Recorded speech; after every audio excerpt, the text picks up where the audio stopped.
जय मां डाटकाली भक्तों। आज मैं आपको बताने जा रहा हूं कि शिवलिंग के पूजा के कुछ खास नियम। शिवलिंग की पूजा जब आप करते हो, किन बातों का आपको अक्सर ध्यान रखना चाहिए, कैसे आप भोले भंडारी को प्रसन्न कर सकते हो। मैंने कई बार देखा है मंदिरों में, कई जगहों में हम जाने अनजाने हम पूजा पाठ तो कर रहे हैं, हम सब चीजें कर रहे हैं, पर हमसे भगवान प्रसन्न नहीं होते। क्या ऐसी त्रुटि हो जाती है, क्या ऐसी भूल हो रही है जो हम किसी को भी प्रसन्न नहीं कर पा रहे हैं? कहीं आप भी उन नियमों का उल्लंघन तो नहीं कर रहे हो जो आपको नहीं करने चाहिए? कहीं आप भी बाबा जी को प्रसन्न करने के चक्कर में कुछ ऐसे उल्टे कार्य या उल्टी चीजें तो नहीं कर रहे हो जिससे बाबा जी आपसे प्रसन्न होने की जगह रुष्ट हो रहे हैं, क्रोधित हो रहे हैं? आज मैं वही सब चीजों की क्लैरिटी दूंगा। इससे पहले भी मैंने एक पूजा के नियम को लेकर, शिवलिंग की पूजा के खास नियमों को लेकर वीडियो बनाया था। आप लोगों ने उसमें बहुत प्यार दिया, मैं उसका दिल से धन्यवाद करता हूं। आज थोड़ा सा इसमें और ऐड ऑन करते हुए मैं आपको कुछ खास जानकारी देने जा रहा हूं। अब उससे पहले मैं समझ जानकारी आपको बताऊं, हमेशा की तरह आप लोगों से निवेदन है, अगर आप भी किसी समस्या में, किसी संकट में, किसी परेशानी में फंसे पड़े हो, जगह जगह जाके आप थक चुके हो, निवारण नहीं मिल रहा है, या फिर आप कुंडली विश्लेषण मुझसे करवाना चाहते हो पर्सनली, तो आप मेरी इंस्टाग्राम आईडी पे जाइए। वहां ऑफिशियल देवी भगवती शक्ति के नाम से आईडी है। वहां मैसेज बॉक्स में जाएं, अपॉइंटमेंट लिखें, चार्जेस पे करें, और चार्जेस पे करने के बाद एक निर्धारित समय पे स्वयं मैं आपसे बात करूंगा, और इंस्टा कॉल के माध्यम से बात करके जो भी परेशानी होगी हम डिस्कस करके उसका मैं समाधान आपको दूंगा ही दूंगा। बस सच्चे मन और सच्चे विश्वास से आपने मेरे साथ जुड़ना है। मेरी माँ डाटकाली आपके कार्य जरूर सिद्ध करेगी। अब आ जाते हैं आज के टॉपिक पे। तो शिवलिंग पूजा के नियम के बारे में, जैसा मैंने कहा कि शिवलिंग पूजा में किन खास बातों का ध्यान रखना अत्यंत आवश्यक है, कैसे आप भोले बाबा को प्रसन्न कर सकते हो, क्योंकि शास्त्रों में वर्णन जो दिया गया है और जो वर्णित मिलता है कि शिवलिंग भगवान शिव का अनंत रूप है, अर्थात इसका ना कोई शुरुआत है ना ही कोई अंत है। शिवलिंग को भगवान शिव और माता पार्वती के आदि अनादि एकल रूप में पूजा जाता है। ऐसा माना जाता है कि शिवलिंग पर जल चढ़ाने मात्र से महादेव प्रसन्न हो जाते हैं।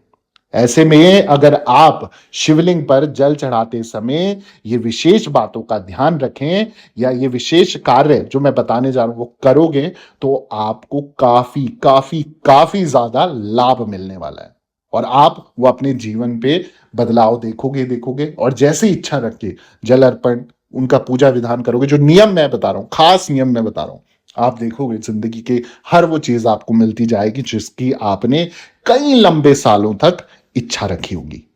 अब किस तरीके से पूजा करनी है थोड़ा सा मैं आपको विस्तार से समझा देता हूं। सुबह जल्दी उठकर स्नान आदि करने के बाद मंदिर जाकर, या फिर घर पर ही जो आप अंगूठे के बराबर जो शिवलिंग कई घरों में रखे हुए हैं, अब हर किसी को हम नहीं बोल सकते कि शिवलिंग घर पे मत रखो, मंदिर में जाके पूजा पाठ करो। अब जिन्होंने रखे हैं तो घर पे भी करो, ठीक है।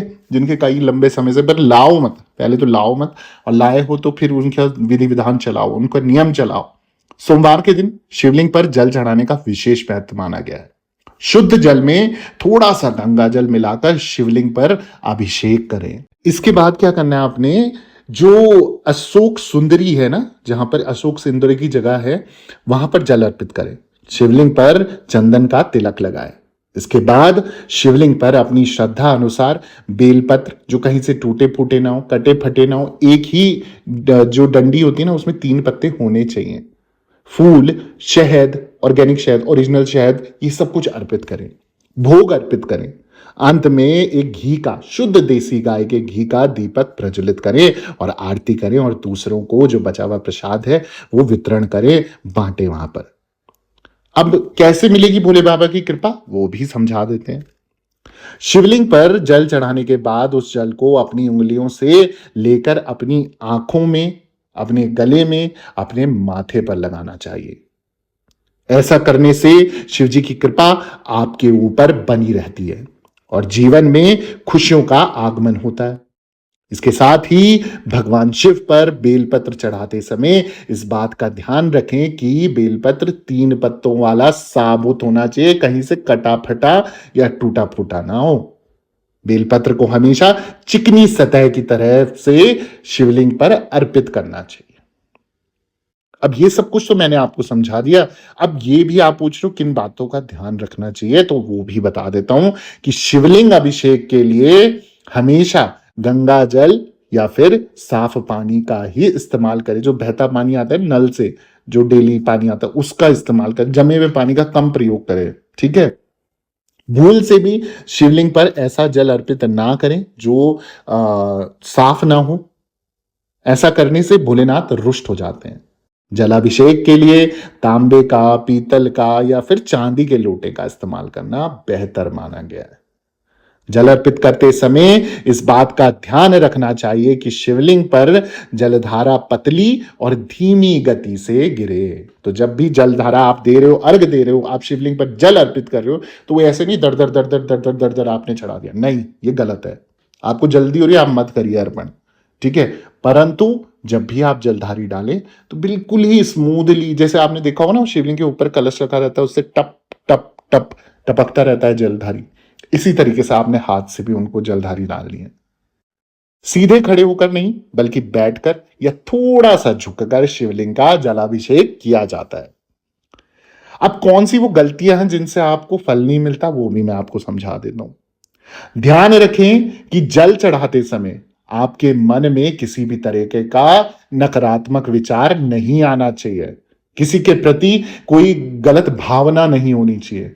किसी अपने मन में कुछ गंदे विचार नहीं लाने चाहिए। दुश्मनों का या गलत लोगों का ध्यान नहीं करना चाहिए, या फिर इस तरीके का आचरण ना रखें कि जब आप किसी को हानि पहुंचाने के लिए गुस्से में आप निकले और तब आप जलाभिषेक कर रहे हो, तो उससे आप ही को नुकसान होगा, आप ही की चोट लग जाएगी उल्टा।